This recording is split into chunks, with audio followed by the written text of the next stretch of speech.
Gustong tapyasan ng ilang miyembro ng House Minority ang panukalang 902.895 million peso budget ng Office of the Vice President para sa 2026.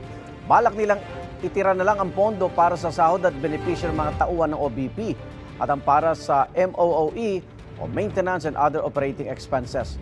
Hindi kasi nagustuhan ng ilang mambabatas ang pangisnab ni Vice President Sara Duterte sa plenary deliberations ng OBP budget na naka-schedule dapat noong September 30 at nire-schedule nitong October 2. Sa isang sulat sa House Appropriation Committee noong nakaraang linggo, sinabi ng bise na harap lang siya sa plenaryo kung obligahin din si Pangulong Bongbong Marcos sa pumunta sa deliberations para sa budget ng Office of the President at kung ipapakita sa kanya ng Kamara ang dokumentong nagpapatunay na tinanggal na sa Immigration Lookout Bulletin ang 7 OVP personnel.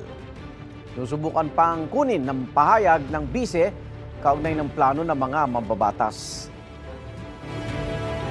If hindi niya kaya na respetuhin individual members ng House of Representatives, at least man lang, magpakita siya ng respeto sa institusyon.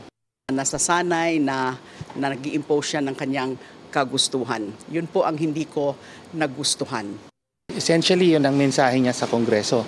Hindi siya interesadong ipagtanggol at i-justify ang hinihingi niyang budget sa taong bayan.